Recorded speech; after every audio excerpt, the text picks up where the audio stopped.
Private school ఫీజులను కట్టడి చేసేందుకు ప్లాన్ చేస్తోంది పాఠశాల విద్యాశాఖ. ఇప్పటికే ఇంటర్నల్ గా ఓ కమిటీని నియమించారు విద్యాశాఖ అధికారులు. Private school managements parents opinions తీసుకునే పనిలో పడ్డారు. అయితే ప్రభుత్వం వేసే డిఎఫ్ఆర్సీ కమిటీలో పేరెంట్స్ స్కూల్ మేనేజ్మెంట్స్ కూడా భాగస్వాములు చేయాలని డిమాండ్ వస్తోంది.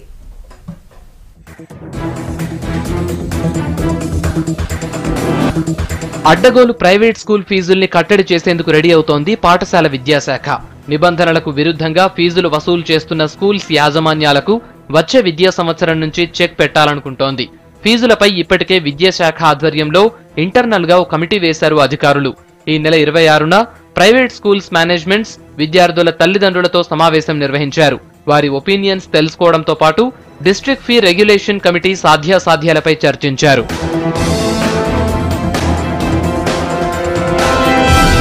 2009లో డిఎఫ్ఆర్సీపై జీవో తెచ్చారు. అయితే జీవోలో ఉన్న టెక్నికల్ సమస్యలను సవాల్ చేస్తూ కోర్టుకెళ్లాయి ప్రైవేట్ స్కూల్స్ యాజమాన్యాలు.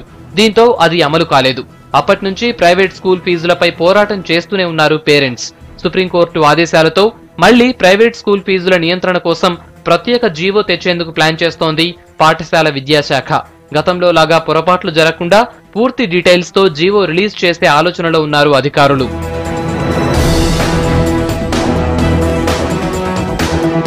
ఒక్క విద్యాశాఖ నిర్ణయంతో డిఎఫ్ఆర్సీ అమలు చేయడం సరికాదంటున్నాయి ప్రైవేట్ స్కూల్స్ మేనేజ్మెంట్స్. విద్యాశాఖ నియమించే కమిటీలో తమను కూడా సభ్యులుగా చేర్చాలని డిమాండ్ చేస్తున్నారు.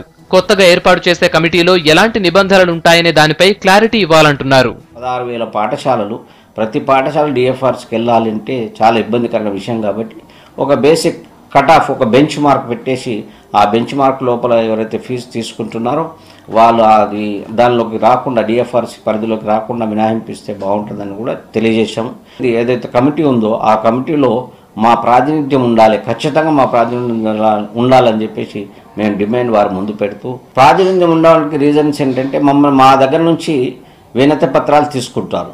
అప్పీల్స్ తీసుకున్న తర్వాత మేము ఇచ్చిన అప్పీల్ వాళ్ళు కన్సిడర్ చేయకుండా ఊరికే ప్రైవేట్ విద్యా సంస్థల ఒపీనియన్ కూడా మేము తీసుకున్నామని చెప్పేసి జీవోలో ఇన్కార్పొరేట్ చేస్తారే తప్ప మేము ఇచ్చిన ఒపీనియన్ మా వినతి పత్రాన్ని అందులో ఇన్కార్పొరేట్ చేయకపోతే అది ఇబ్బంది అవుతుంది. ఏదైనా కానీ మమ్మల్ని ఒప్పించి జీవో ఇష్యూ చేస్తే బాగుంటుంది, అది నిలబడుతుందని చెప్పేసి చెప్పాము.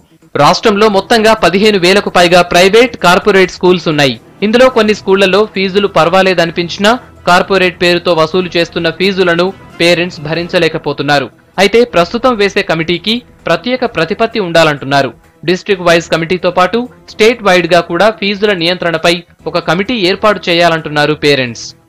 బేసిక్గా వాళ్ళు అడిగింది ఇప్పుడు GOMS 91 ఏదైతే ఉందో డిఎఫ్ఆర్సీ ఉన్నది, దాంట్లో ఏం అమెండ్మెంట్స్ చేస్తే బాగుంటుంది, దాంట్లోనే ఏ పాయింట్స్ని తీసేస్తే ఇప్పుడు వచ్చే డిఎఫ్ఆర్సీ ఒక ఫుల్ ప్రూఫ్ సిస్టమ్గా ఉంటుంది అన్నది మమ్మల్ని అడిగారు. మేము చెప్పింది ఒకటే, మీరు ఏదైతే అకాడమిక్ అడ్మిషన్ ఫీ అంటున్నారో, రిజిస్ట్రేషన్ ఫీ, అప్లికేషన్ ఫీ, ఇవన్నీ కలిపి అరౌండ్ 5,600 రూపీస్కి మన GOMS 91లో చూపించారు. కోర్స్ ఆఫ్ టైం వాళ్ళ అడ్మిషన్ ఫీ అన్న దాన్ని అకాడమిక్ ఫీ, ట్యూషన్ ఫీ అనుకొని 75,000, 1 lakh, కొన్ని స్కూల్స్లో 2 lakhs వరకు కూడా ఛార్జ్ చేయడం జరుగుతుంది. పేరెంట్స్కి ఇంకో ఆప్షన్ లేకుండా పే చేస్తున్నాం. కానీ ఈసారి వచ్చిన జియోలో అడ్మిషన్ ఫీ, ఎనీ ఫీ వాళ్ళ పేరు పెట్టినా సరే అది మా పిల్లల్ని మేము జాయిన్ చేస్తున్నప్పుడు అది 5,000కే, దాన్ని మీరు లిమిట్ చేయండి. ఇప్పటికే పేరెంట్స్, స్కూల్ మేనేజ్మెంట్స్ ఒపీనియన్ తీసుకున్నారు విద్యాశాఖ అధికారులు. ప్రభుత్వంతో చర్చించి వచ్చే విద్యా సంవత్సరంలోపే స్కూల్ ఫీజుల రెగ్యులేషన్ పై ప్రత్యేక జీవో తెచ్చేందుకు ప్లాన్ చేస్తున్నారు.